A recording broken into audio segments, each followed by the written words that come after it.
The office smelled of dust and dried paper glue, the kind of smell that settles into a building after enough decades of heat and disuse, and the woman behind the desk was old enough that her hands shook slightly when she set the two objects down side by side on the blotter. One was a brass surveyor's level, its casing gone dark with age at the edges, but its glass vial still clear, still holding its small trapped bubble of air. The other was a silver locket, the clasp worn thin from opening and closing. She did not offer coffee. She did not ask the visitor to sit twice. She simply pointed at the chair across from her desk, and once he had lowered himself into it, she folded her hands over the two objects, as though she meant to keep them from wandering off the desk on their own. 50 years, she said. That is how long the county maps carried the words condemned, do not enter, stamped in red ink, over that stretch of canyon wall north of the old freight road. 50 years of children being told not to climb up there, of ranchers steering their cattle wide of the base of the cliff, of men who should have known better, repeating a story about a rock slide, as though repeating it enough times made it true. She tapped the level once with a fingernail, a small dry sound in the quiet room. It was not true, she said, not the way they told it. The visitor asked how she knew, and she looked at him the way a woman looks at someone who has asked a question she has been waiting 50 years for someone to ask properly. Because my grandmother spent the last third of her life trying to get someone paid what she was owed, she said, and because the only reason that debt was ever settled was on account of a girl of 19 who had $4 to her name and a level that used to belong to her father. She said the year the way some people say the name of a relative long dead, carefully, as though the number itself deserved respect. 1883. The visitor shifted in his chair, and the old woman's eyes moved briefly to the window, to the pale stretch of afternoon light falling across the filing cabinets, before coming back to rest on the level and the locket as though she needed to touch them with her gaze before she could go on speaking of them. You want to know why that cliff was marked unsafe for half a century, she said. It was not the rock that was unsafe. It was what the rock was hiding, and who wanted it kept hidden, and how much money and how many years it cost to make sure nobody went looking. She drew a slow breath, the kind that precedes a long telling, and folded her hands again. I will tell it the way it was told to me, she said, which means I will tell it from the beginning, before the canyon, before the $4, before any of it, starting with a girl who grew up learning to read stone, the way other children learned their letters. The old woman did not begin with the girl's childhood, not yet. She began instead with a single image, the one she said had been described to her so many times across so many years that she had stopped being able to tell whether she remembered it or had simply inherited the memory whole, the way a person inherits a chair or a clock. Picture her, the old woman said, 19 years old, standing at the fork where the freight road split toward the rail line. Dust settled into the seams of her dress until the calico had gone the color of the road itself. $4 in her pocket, folded twice, counted out that same morning on a ledger table by a man who did not raise his voice or his eyes. And in her other hand, wrapped in a strip of oiled cloth against the grit, a brass surveyor's level with a set of initials worn into its edge by a thumb that was not her own. That is where the story starts, the old woman said, if a story can be said to start anywhere. Not with the canyon, not with the rock, with a girl standing at a fork in a road with $4 and a dead man's instrument, deciding which direction to walk. She let that sit a moment, the way a schoolteacher lets a fact settle before moving to the next. I will tell you everything, she said. What the level could do that no eye alone could do, what the guardian said when he counted out the money, and how little malice there was in it, which was somehow worse than malice would have been.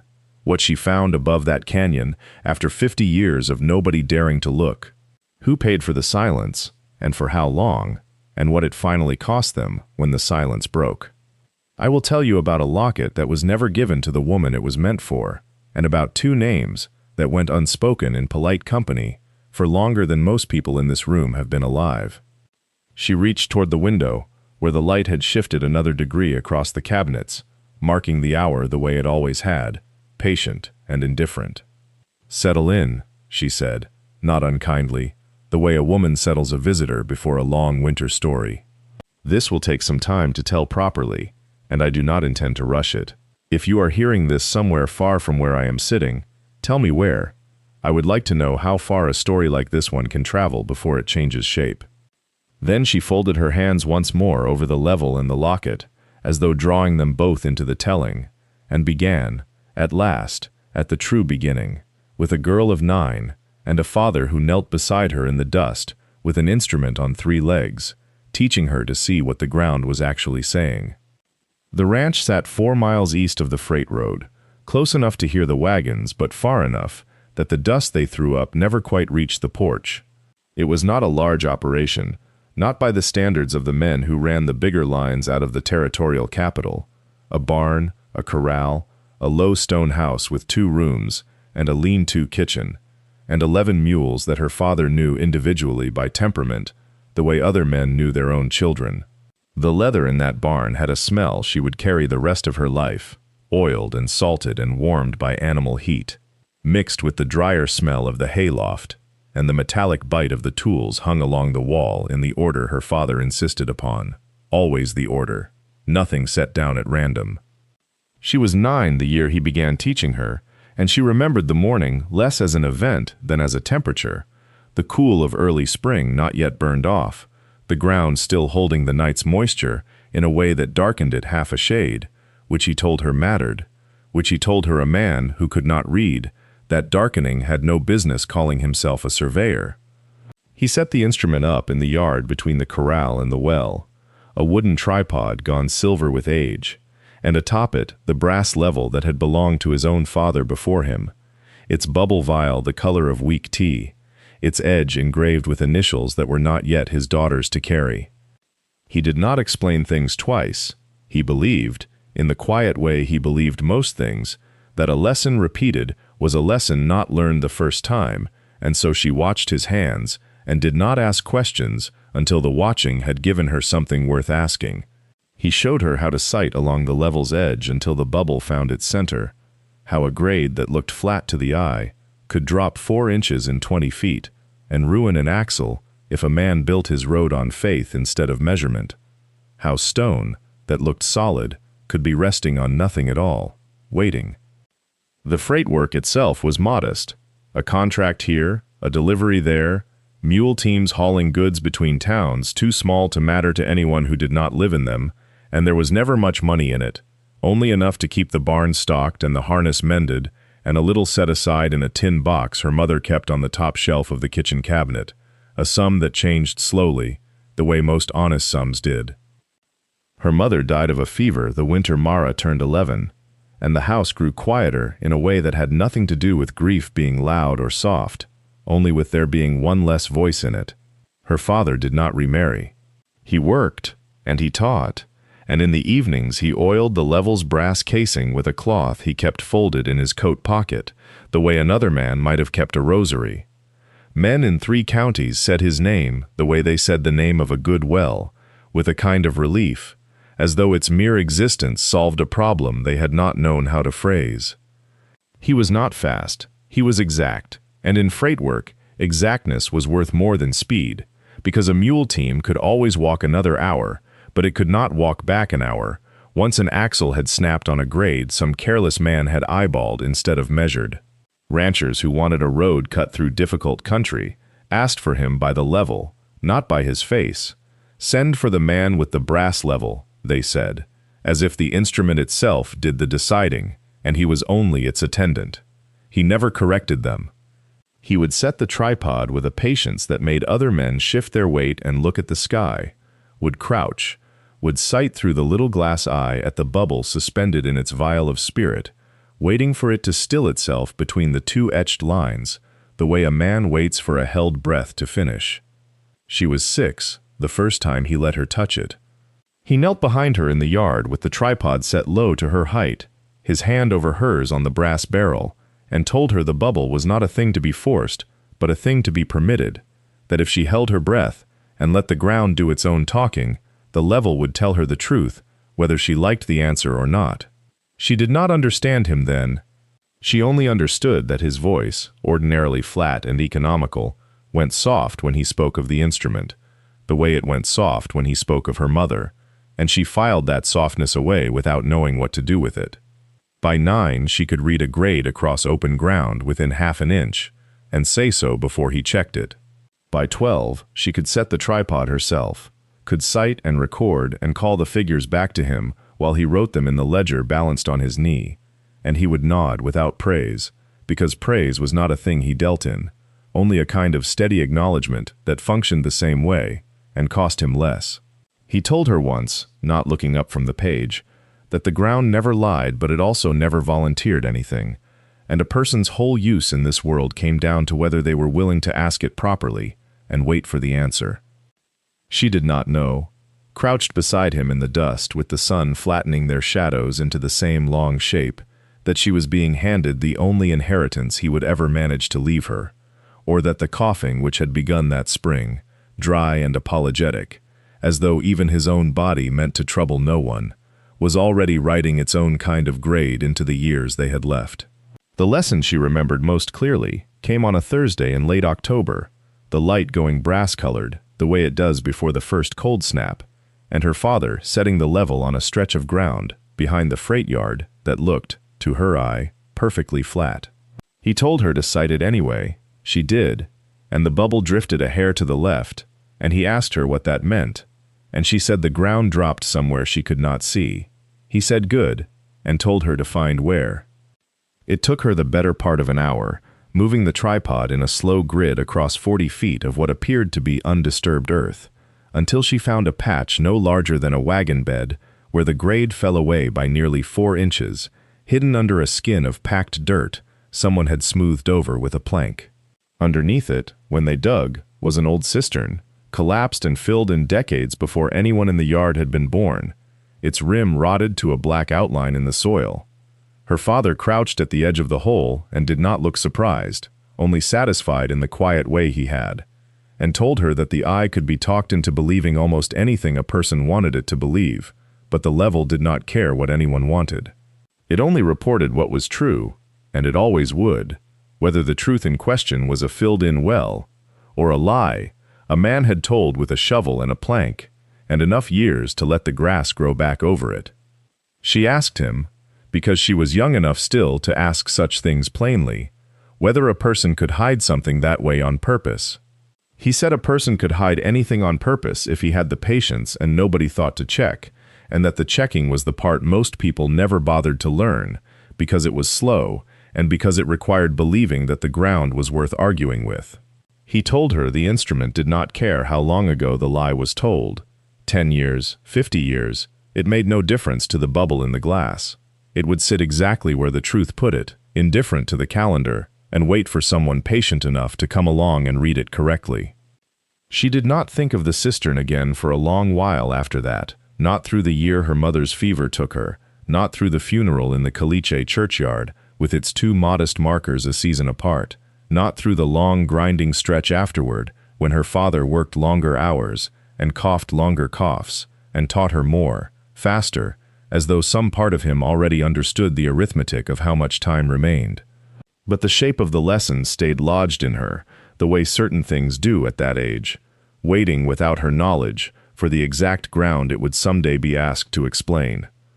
The old woman in the records office would say that this was the part her grandmother's letters never explained well enough, and so she explained it herself, slowly, the way a person explains something they have turned over many times. By the time she was 13, the girl could set a level on packed dirt in under a minute. By 14, she could do it on loose shale, on frost-heaved clay, on the canted floor of a freight wagon rocking under her. Her father made a ritual of it. Every evening after the accounts were closed and the horses fed, he would carry the brass level out to whatever patch of ground was nearest, the yard, the roadside, once the flat roof of a grain shed during a dry summer when the heat wouldn't let anyone sleep, and he would set it down and say, without fail, the same 4 words. Tell me what it says. She learned to read the bubble the way other girls her age were learning to read hymnals. She learned that stone lies more often than dirt does, that a slope which looks gentle to the eye can drop 4 feet in 20 without the walker ever noticing, that water always tells the truth even when the ground has been disturbed to hide it. Her father was not a sentimental teacher. He did not praise her often, but he corrected her patiently, night after night. The same 3 sentences worn smooth from repetition. Set it level first, read it twice, trust the number over the I.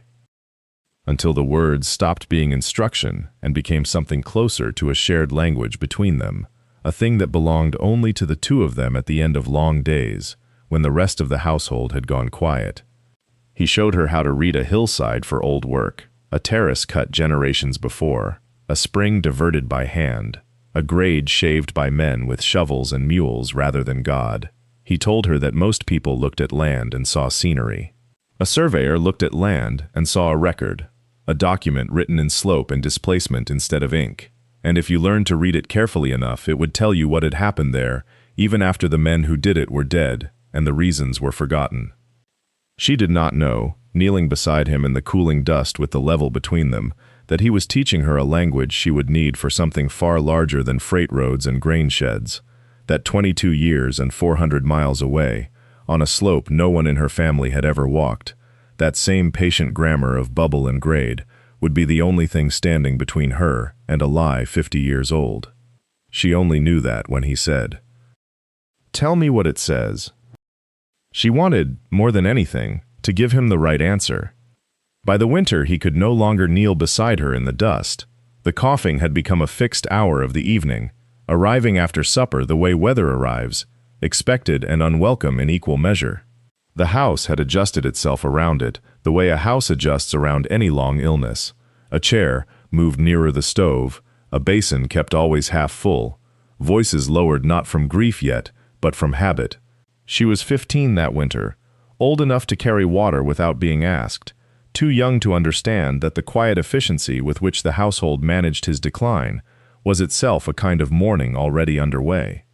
He kept the level on the table beside his bed those last months, not out of use but out of nearness, the way another man might have kept a Bible or a pocket watch. She noticed he touched it sometimes without lifting it, 2 fingers resting on the brass, the way a man rests a hand on a horse's neck before he stops trusting his legs to hold him upright. On an evening, she would afterward measure her whole life by, without ever saying so aloud, he asked her to bring it to him. His hands, when she placed it there, no longer had the steadiness to set it level on a fence rail, though they had done so 10,000 times. He held it against his chest instead, the way a smaller man might have held something he was afraid of dropping. He did not make a speech of it, that was not his manner, and she would come to understand, much later and in circumstances he could never have foreseen, that men who make speeches over inheritances are rarely the ones worth inheriting from. He told her the level had come from a surveyor in Ohio who had sold it to him for $11 during a wet spring when neither of them could afford to be sentimental about tools, and that it had told him the truth about every grade he had ever set it against, in weather fair and foul, whether he liked what it told him or not. He said a man could lie to another man's face and sleep that night without difficulty, but a level could not lie, because it answered to nothing but the earth's own pull, indifferent to persuasion, indifferent to rank, indifferent to money. He said, "It reads true, even when men don't." And then he closed her hand around it, as though sealing an agreement neither of them had spoken aloud, and turned his face toward the window, where the last gray light was going out of the yard, and did not offer any further instruction, because he believed, correctly, that he had already given her everything a father could give a daughter that would still be worth something after he was gone.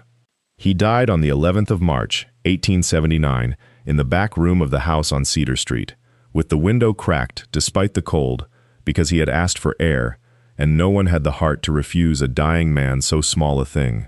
The cough had been with him 3 years by then, tightening a little more each winter, and that final one took him quickly once it decided to, over the course of 9 days in which he grew too weak to hold the level steady, and had to direct her hands instead, telling her where to look, what the bubble meant, correcting the angle of her wrist from a bed he no longer left. She was 15 years and 4 months old. He was buried 2 days later in the cemetery east of town, in a plot his own father had bought and never used, under a stone that gave his name, his years, and nothing else, because her uncle said additional words cost money better spent on the living, and no one argued the point, least of all her, who had already learned from her father that some truths did not require decoration to be true. The freight business passed to her uncle within the month, and he moved quickly, in the manner of a man who had been waiting with his hands folded for longer than anyone realized. He brought in a partner from Prescott, a man named for his ledgers rather than his character, and the two of them redrew the company's terms before her father's coat had finished hanging in the hall closet where he'd left it. Her uncle was not unkind about it, not in any way she could have pointed to and called cruelty. He simply behaved as though the business had always been half his, which by law it had, and as though the other half were a matter to be settled efficiently rather than mourned, which by his temperament it was. He kept the accounts, he kept the wagons, he kept the routes her father had spent 11 years building contract by contract, canyon by canyon, and he did not once, in the 4 years that followed, ask her opinion on a single decision concerning any of it, though she was the one who had ridden beside her father since she was 9, who knew which grades flooded in spring and which held firm through August, who had, in the strictest sense, more practical knowledge of the company's terrain than either man now drawing income from it. She kept the level in a cloth bag beneath her bed those years, taking it out on Sundays when the house was quiet, checking its bubble against windowsills and porch rails, out of habit more than need, the way another girl might have kept a letter she'd long since memorized. She did not yet know what use it would be to her. She only knew, with the plain certainty her father had given her, that it read true, and that this was worth more than anyone in that house seemed prepared to admit. The old woman set the level on the desk between them, and the visitor noticed she did not need to look at it to speak of what came next, as though the 4 years had been read into her own memory, the way a surveyor reads a chain into a field book, notch by notch, without romance. She worked mornings in the freight office on Delacroix Street, the ledger books stacked at her left hand, and the pigeonholes of waybills at her right, and she was good at it in the way people are good at things nobody thinks to praise. She corrected the tonnage on a Sonora shipment that would have cost the company $11 in penalty had it gone out uncorrected. She flagged a washed grade above Cienega Creek 2 seasons running, both times proven right when the spring rains came. Her uncle noted these things in the same voice he used for weather, acknowledged and filed, never returned to. He was not a man who withheld praise out of cruelty. He simply did not regard it as currency worth spending, and he ran the household the same way he ran the ledgers, with a tidiness that left no line for sentiment. She was paid nothing beyond her keep, which was the arrangement understood rather than stated, family labor being, in his accounting, a different category from wage labor, not a debt but a duty. She wore the same 3 dresses lengthened twice as she grew into her full height. She ate at the same table as the partner now half-owner of the routes her father had cut through country no one else had thought passable, and she listened to the 2 men discuss freight rates for Tucson and Prescott, as though the canyons under discussion had not once been measured, one, by a man whose daughter now poured their coffee. She did not complain of this, not because she had made peace with it, but because complaint, in that house, achieved nothing observable, and she had learned early that effort spent without result was a poor economy. She spent her attention instead on what could be measured. She kept a private notebook, purchased with a nickel saved from a Christmas her uncle considered adequately marked by a new pair of stockings, and in it she recorded grades and drainage and rock composition from every trip the drivers made, information nobody had asked her to gather, and nobody, in 4 years, thought to ask her for. The visitor asked, gently, whether she had resented him. The old woman considered this the way one considers a figure that will not quite reconcile. He fed her, she said. He housed her. He did not raise a hand or a harsh word in 4 years, and when the morning finally came that he sat her down across the ledger table, he would do it the same way he had done everything else in that house, with exactness, without cruelty, and without the smallest sign that he understood what he was closing. The Tuesday in question was the 9th of the month, cool enough that a fire had been laid in the front room since dawn, and she remembered the smell of it long after, pine knots and a little green wood that hadn't seasoned properly, popping now and then like something interrupting a sentence. He had asked her to sit at 8, which she noted because he did not often ask. He directed, and the household understood direction as sufficient invitation.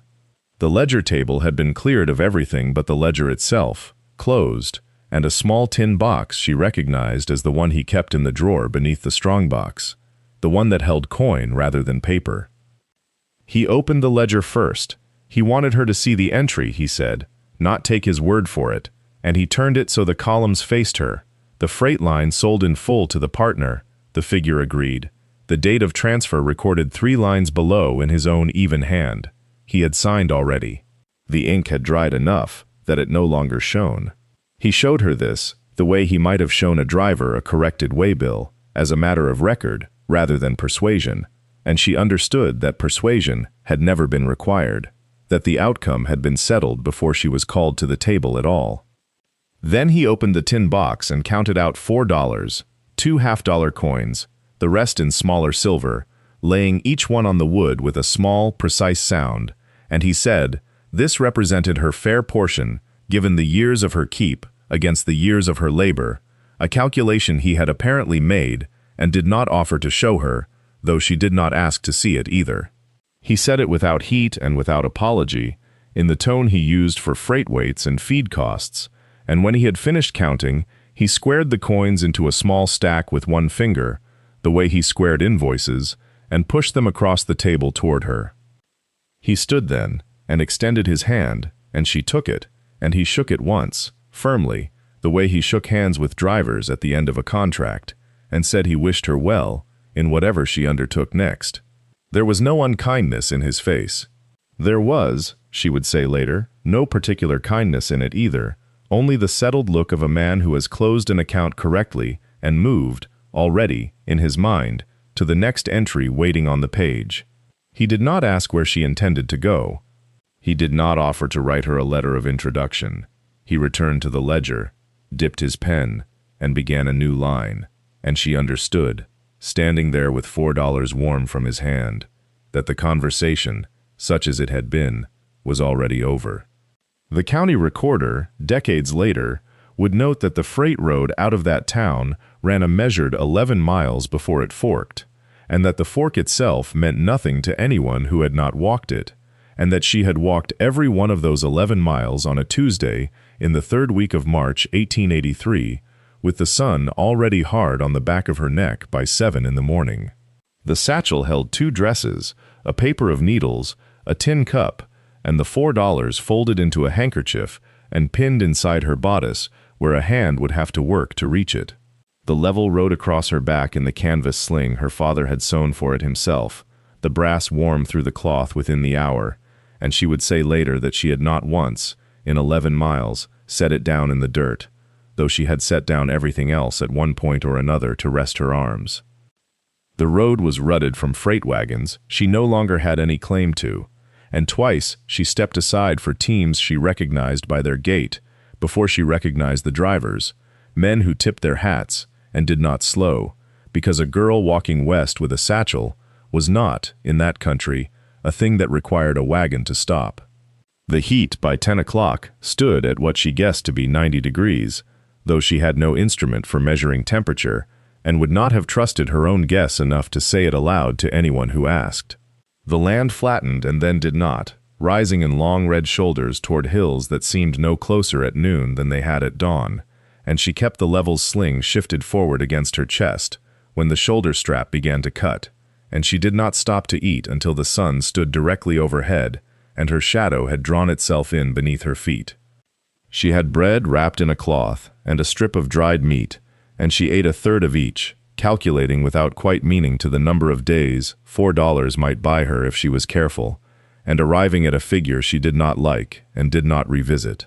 By late afternoon, the fork in the road came up ahead of her, exactly where the freight drivers had always said it would, one branch running north toward the rail depot and the towns strung along it, the other continuing west into country she had heard, named only in passing, in the flat voice men used for places they had no reason to go.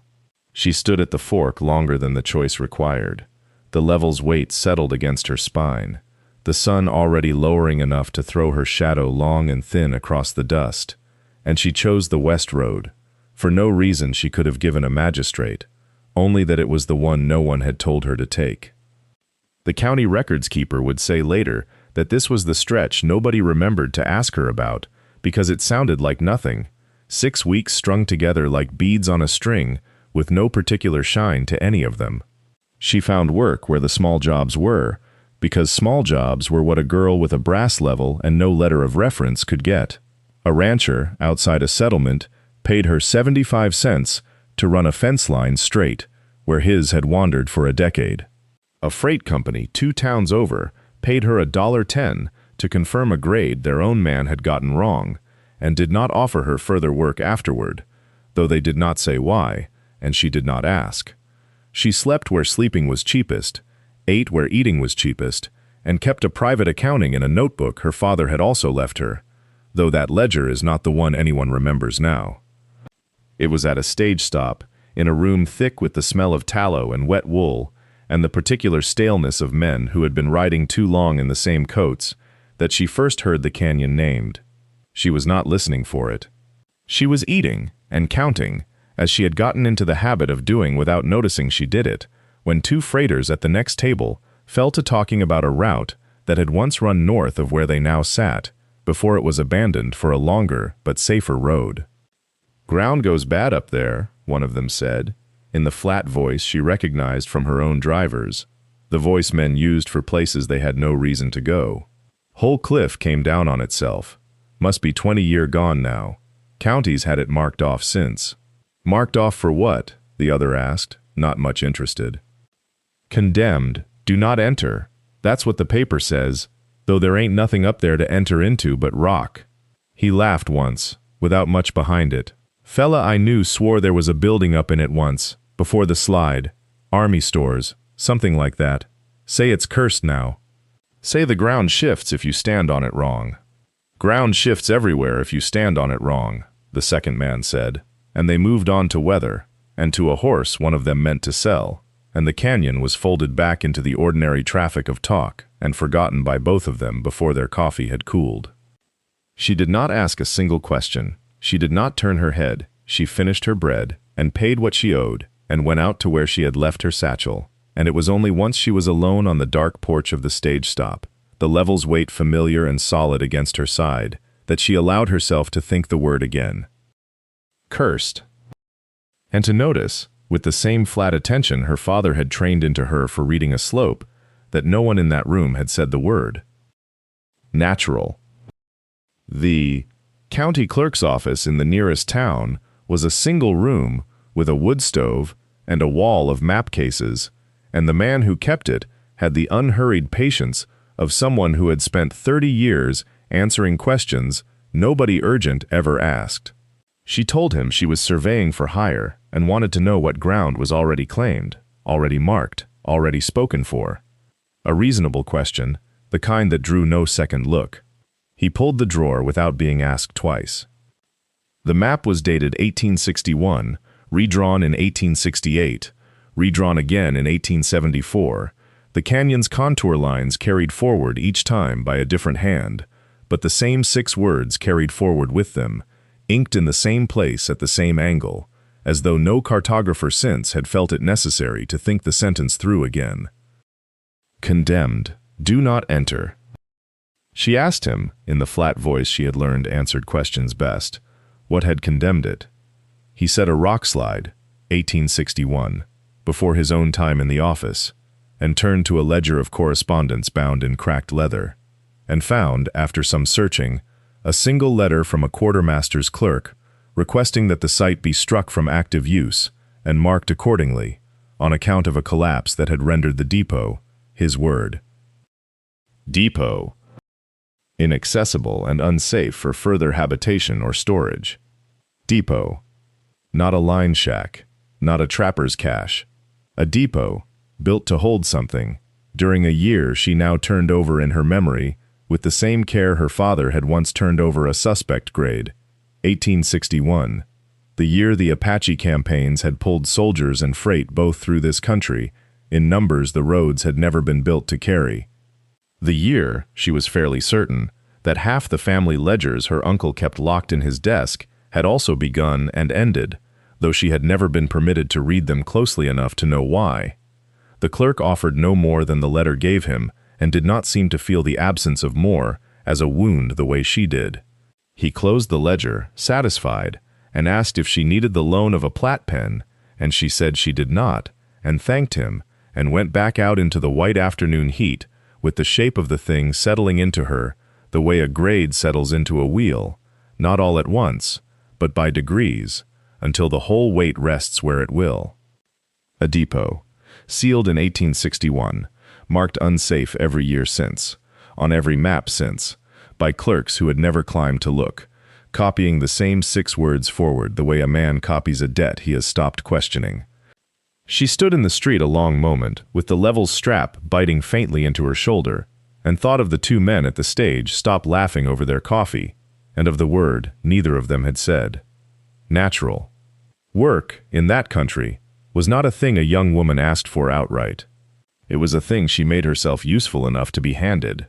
She learned this within a week of leaving the clerk's office, walking the length of the town's single-graded street twice a day past the freight yard and the assay office and the low adobe building where the county paid a retainer to whoever would ride out and check its boundary stones.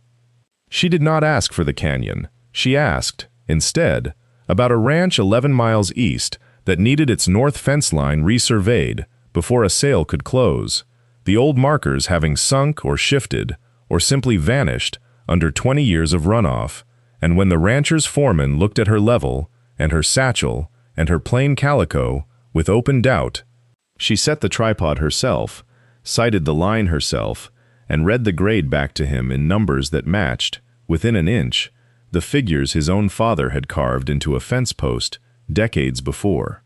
He paid her $1.50 a day, and did not apologize for having doubted her, which she had already learned not to expect.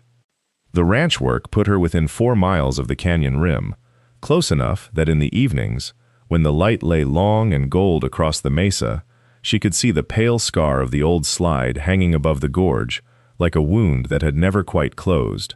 She did not climb to it yet. She told herself this was patience, the same patience her father had drilled into her over string and stake and level, the discipline of taking the wide reading before the narrow one. She surveyed the fence line by day, and in the evenings walked to a rise a half-mile off, and studied the slide through the borrowed spotting glass the foreman kept for watching stock, and began, without meaning to, keeping figures in a notebook that had nothing to do with the ranch at all: the angle of the scar against the canyon wall, the spread of the debris fan at its base, the places where scrub had rooted and the places where it had not, as though the earth itself remembered which parts of it had been disturbed and which had only settled. By the second week she had filled 11 pages with sketches of a slope she had not yet set foot on, and the fence work was nearly finished, and the foreman, paying her out on a Saturday with the careful courtesy of a man closing an account, asked what she meant to do next, since the ranch had no more use for her level.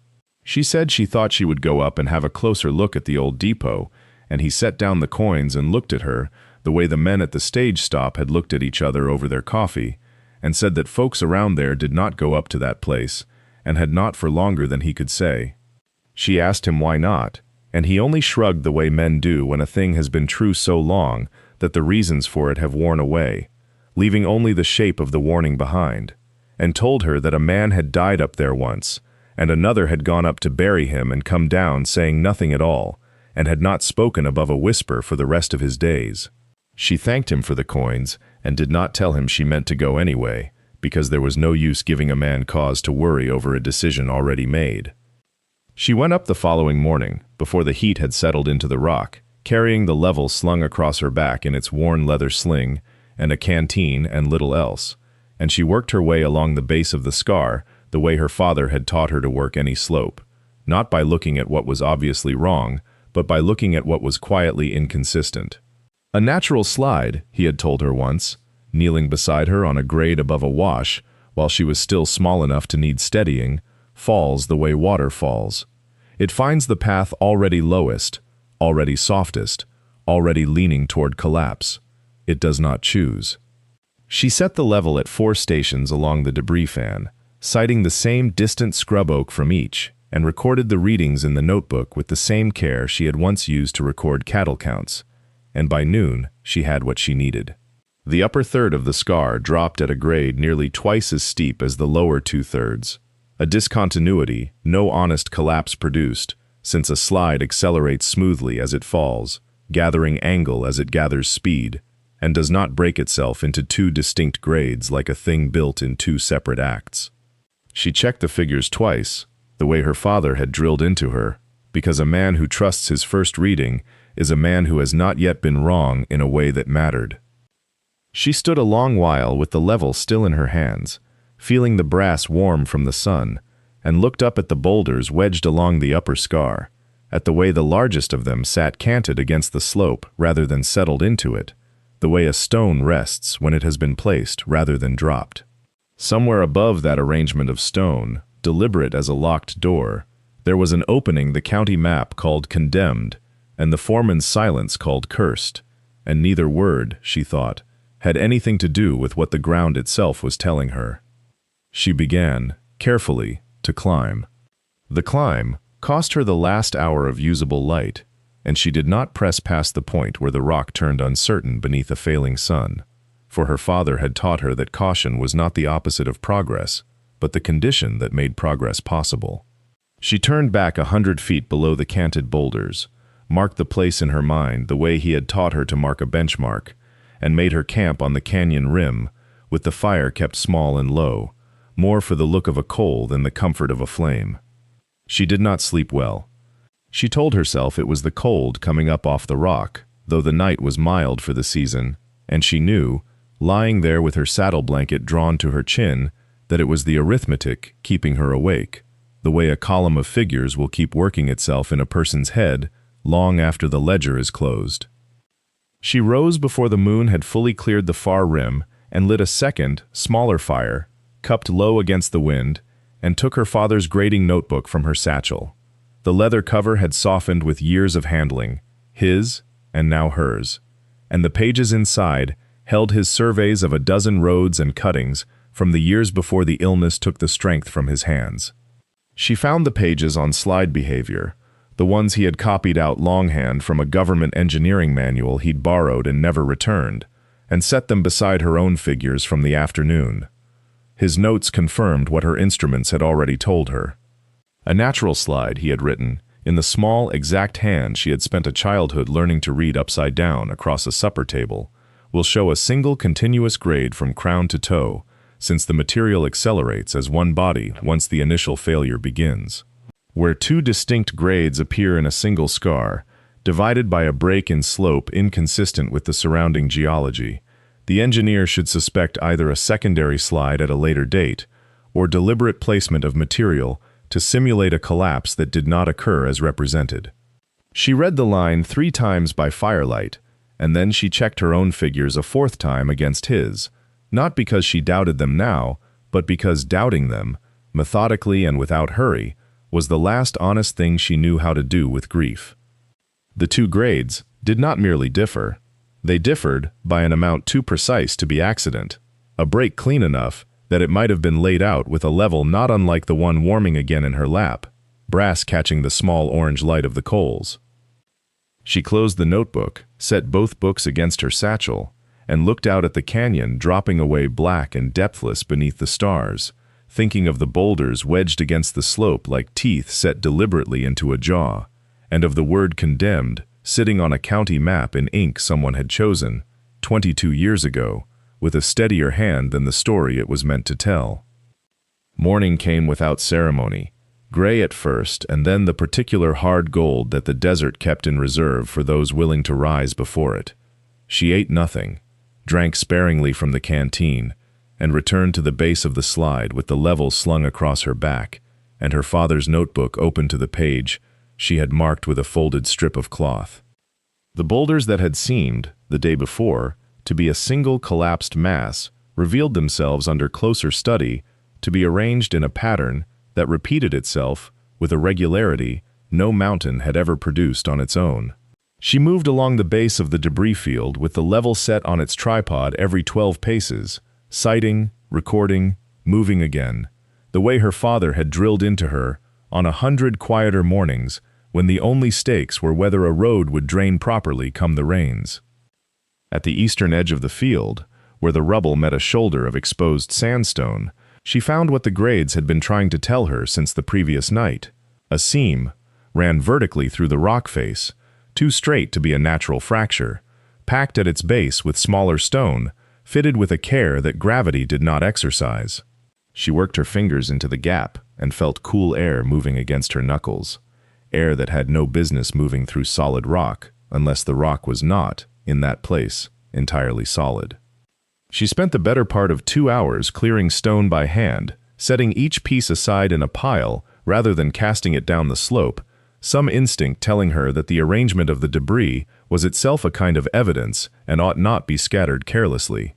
The work opened blisters across her palms, that she noted the way her father had taught her to note weather, as a fact to be worked around, not complained of. By early afternoon, the gap had widened to the width of her shoulders, a dark seam running back into the cliff, at a grade she measured out of habit, before she had even decided to enter it, 11 degrees, falling gently away from the light. She sat back on her heels and looked at the opening for a long while, the way a person looks at a door left open in a house believed empty. The county map, folded soft with handling in her satchel, said condemned since the slide of 1861. It said nothing about a door. It said nothing about air moving where no air should move, or stone stacked with the patience of hands rather than the violence of a mountain letting go. She thought of her uncle's ledger table, of $4 counted out without a tremor, of a level that had outlived the man who engraved his initials into its edge. She thought that whatever waited past that 11-degree grade had been waiting 22 years for someone willing to check the figures a fourth time. She lit the lantern, checked the wick, and lowered herself into the dark.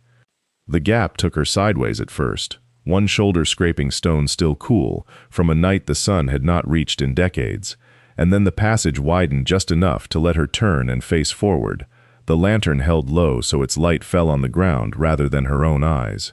The air changed within the first 10 feet. It lost the flat, baked quality of the canyon above, and took on something older, drier, a cold that did not come from wind, but from stillness, the particular cold of a room that has been sealed against weather rather than exposed to it. She noted this the way her father had taught her to note anything that did not match its surroundings. "Stone remembers what touches it," he used to say, setting the level on a fence post to prove some claim about frost heave. "Air remembers too, if you let it." The 11-degree grade held steady for perhaps 30 feet, then leveled sharply, and the lantern light, which had been swallowed by rough-cut rock on either side, suddenly found a wall. Not a wall of collapse, a wall of construction, squared stone, mortared, fitted with the same unhurried competence she had seen in the false slide above. She ran her palm along the seam where 2 blocks met, and felt no give, no crumble, nothing a mountain would have left behind. A door had been built here, and then made to look like a door had never existed. Past the wall, the passage opened into a chamber, wide enough that her lantern could not find its far edge, and she stood at the threshold for a moment, doing what she always did, before trusting her weight to unfamiliar ground. She listened. Nothing answered but the small sound of her own breathing, unnaturally loud in a space that had held no other breathing for 22 years. She stepped in, and the light caught wood. Crates, stacked in 3 long rows, their timber gone silver gray but otherwise sound, protected from weather they had never once been exposed to. She crouched before the nearest, and brushed a film of fine dust from its lid, dust so undisturbed, it came away in a single sheet, like a cloth, lifted from furniture in a shuttered house. Beneath it, stamped into the wood in ink gone brown but legible, was a mark she recognized from her father's old freight manifests, the eagle and shield seal of the Army Quartermaster's Department, and beneath it, a string of numbers she did not yet understand but knew, with the same certainty she had felt at the mouth of the false slide, that she would.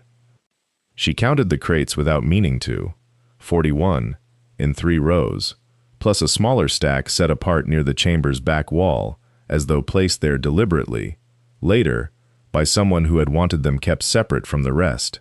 She held the lantern higher. The smaller stack was not crates at all, It was a single trunk, iron-banded, its lock long since rusted to a brittle orange lace, and beside it, half buried in dust, the corner of something bound in leather. She set the lantern in the dust and knelt, because some things could not be examined standing up, not out of reverence exactly, but out of the same caution her father had taught her for reading a slope before trusting her weight to it. The leather binding came apart at her touch, not torn but simply surrendered, the stitching having rotted through years before, and inside it she found 2 ledgers, bound separately, their covers stamped with a quartermaster's seal, identical to the one on the crates. She opened the first with 2 fingers, the way she might have turned the page of something borrowed and precious, and found columns, dates, quantities, unit prices, all in a clerk's careful hand, the ink faded to the color of dried blood, but the numbers still perfectly legible. Flour, ammunition, horseshoes, blankets. Each item entered once under a requisition dated in the spring of 1861, and entered again under a second requisition, dated 3 weeks later, for goods that the first ledger already recorded as delivered and paid for. She read the same 40 pounds of flour sold twice. She read it again, to be certain she had not misread the second date as the first. The second ledger was thinner, and she almost set it aside before she saw that its final page held not columns, but a list of names, officers' names, ranked by commission, with sums beside each. Disbursements, the heading read, though disbursed, to whom the page did not say, only that the amounts matched, almost to the dollar, the difference between what the army had paid for supplies and what those supplies had actually cost to procure. She did not know either name. She would come to know them both, in time, well enough to recognize their signatures on documents far older than this one, documents bearing her own father's name and a debt he had never actually owed. She set the ledger down and reached for the trunk instead, working the rusted lock loose with the flat edge of her knife until it gave with a small dry crack, and inside, resting on a bed of what had once been cotton wadding, she found a locket, silver, tarnished nearly black, small enough to fit in her closed palm, engraved on its back not with initials but with a full name, a woman's name, and beneath it, a single word that took her a moment to make out in the lantern light. Beloved. She turned it over twice. There was no portrait inside, only a curl of hair gone brittle with age, and a folded scrap of paper too fragile to open there in the dark without losing it entirely. She sat back on her heels, the ledgers in her lap, the locket in her hand, and understood, with the same flat certainty that had carried her through every grade and slope of this canyon, that she was no longer looking at a mystery. She was looking at a debt someone had never been permitted to collect. She carried the lantern closer to the first ledger and began again from the top of the page, this time reading not for the arithmetic but for the names, the way her father had once taught her to read a survey plat twice, once for the numbers, once for the man who had drawn them, because the numbers could lie, but the hand behind them rarely did. The requisition orders were signed in a tight, looping script that favored a heavy downstroke on the capital letters, and beside each signature sat a rank and a surname, repeated across dozens of entries, spanning 11 months of the campaign. Colonel Whitfield Ashe, Colonel Reuben Corley. She had not known either name that morning.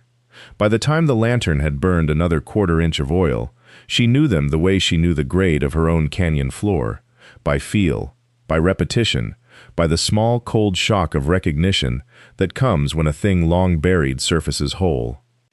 She had seen Corley's name before, not in a ledger, in a letter.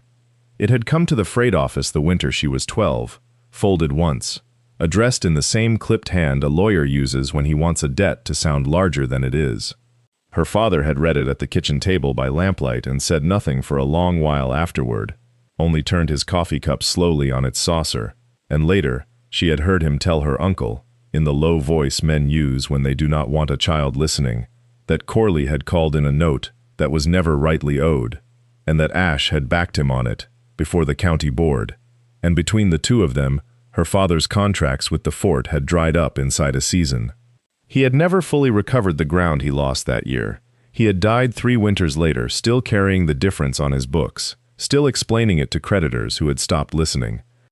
She sat very still with that memory laid alongside the ledger page, the two of them refusing to separate, and understood that the men who had sealed a canyon to hide stolen army goods were the same men who had quietly starved her father's freight line over a debt they themselves had likely invented, that the ruin above her and the ruin of her own household had been built, at least in part, by the same two hands.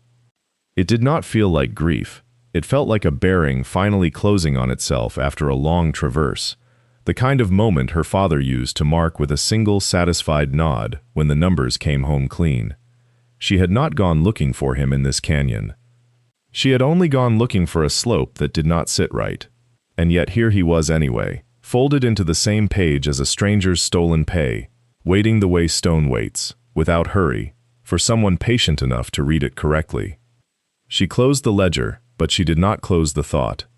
Somewhere beyond the canyon rim, in a town with a newspaper and a courthouse, and men who still answered to Ash and Corley's names out of habit or fear, that thought would need saying aloud, in a voice steadier than her own private certainty. She looked down at the level resting across her knees, its brass dulled by dust, its bubble motionless and true, and began, for the first time since climbing into the dark, to plan the walk out.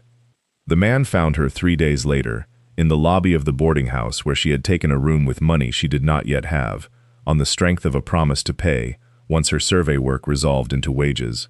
He wore a gray suit too heavy for the season, and introduced himself only as a representative of certain interested parties, a phrase he repeated twice as though its vagueness were itself a kind of credential. He did not raise his voice. He did not need to. He set a folded paper on the small table between them, face down, the way a man sets down a card he is confident will not need to be shown twice. He spoke of the difficulty of proving old accusations against men no longer living to answer them. He spoke of the cost of legal proceedings, the slowness of newspapers, the fickleness of public memory, all in the tone of someone reciting weather. Then he turned the paper over. A sum was written on it, in a clerk's careful hand, larger than any figure Mara had held in her mind since her uncle's ledger table 2 months before. He said the family wished only for quiet. He said quiet could be arranged comfortably for a young woman starting out alone. She looked at the paper the way she looked at a slope she did not yet trust, measuring it before deciding whether to set her foot on it.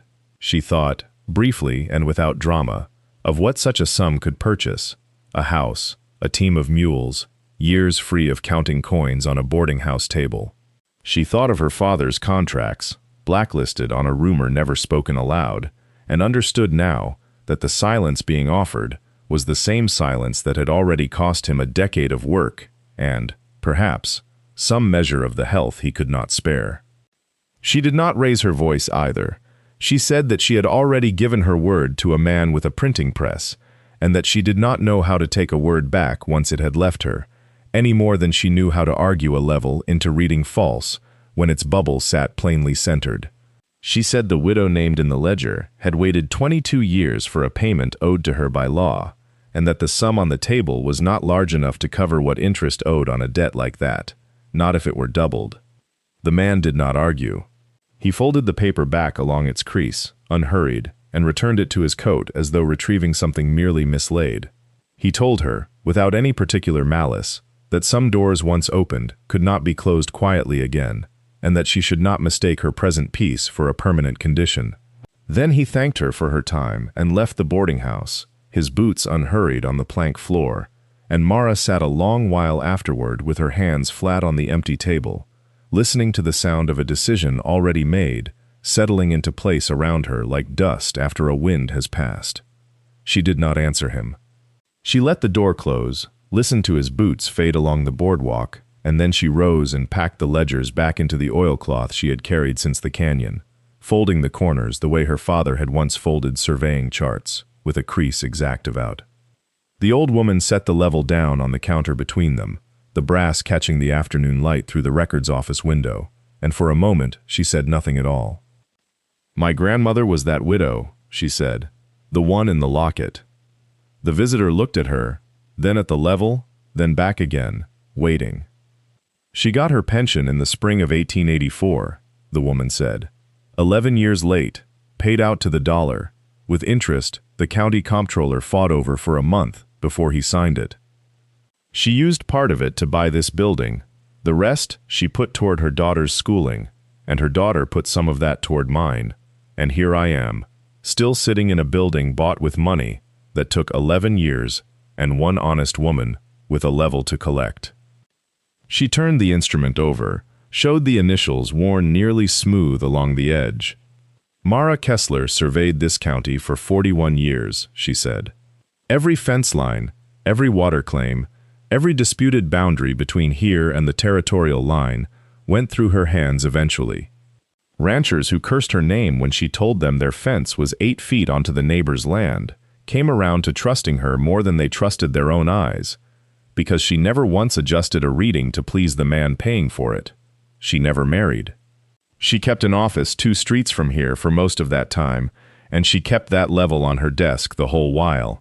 And when young surveyors came through looking for work, she'd hand it to them and ask them to read a stretch of ground she already knew the answer to, just to see if they'd tell her the truth, or tell her what she wanted to hear.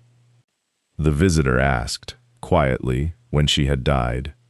1924, the woman said, 80 years old, out checking a grade on the county road above the canyon.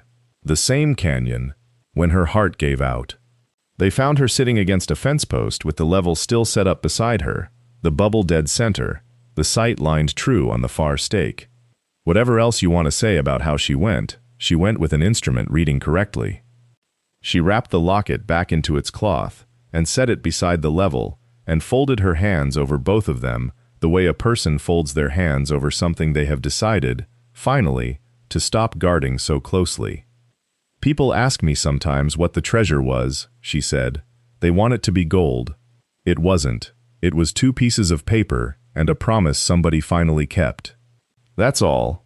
But I've come to think an honest reading is worth more than most of what men have killed each other over in this territory. And I've got a level on this counter that's outlasted every man who tried to bend the truth around it. She looked up. It still reads true, she said. That's the whole of it. That's all I ever needed to know.